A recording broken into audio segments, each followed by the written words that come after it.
Çoçuğurmoron isimli yerdeyiz. Şehrin dışında, göl kenarında. Video çektiğim aparatımı almadan gelmişim. O yüzden elimde tutuyorum. Keyifli bir yer burası. Yukarıya doğru çıkacağız. Güneş batsa da hava kararmadığı için insan birazdan hava kararacak, akşam olacak. Sanki akşam ezanı okunacakmış da okunmuyormuş gibi bir durum var.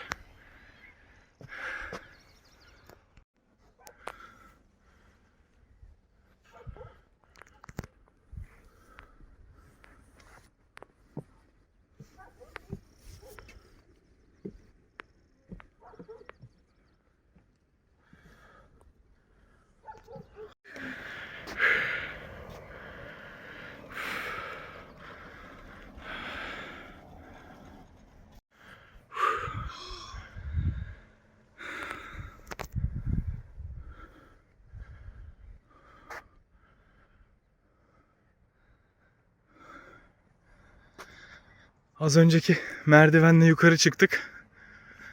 Çoçuğurmoron bölgesindeyiz. Yakut şehri ayaklarımızın altında.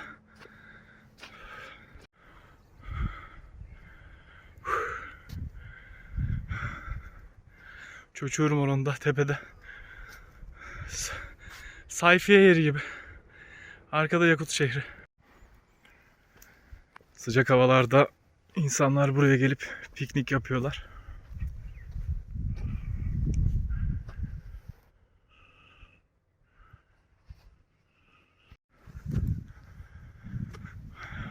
Harika bir havası var, tertemiz. Çam ağaçlarıyla dolu.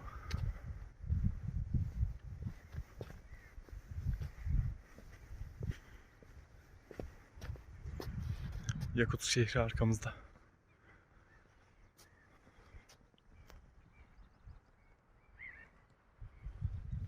Evet, yukarıya çıktık az önceki yerde. Yorulduk da biraz tabii. Şimdi tekrar aşağıya doğru iniyorum. Oldukça sessiz, sakin.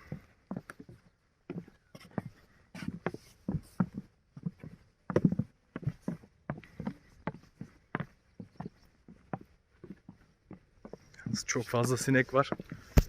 Rahat bırakmıyorlar. Hatta şu an yüzümde de var.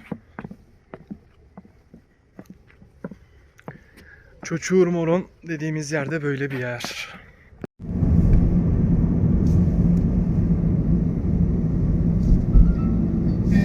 Bu bana tuğun istikmi var o. Tohtana uyularınızı. Migin yama kömörün diyen orayı. Aa.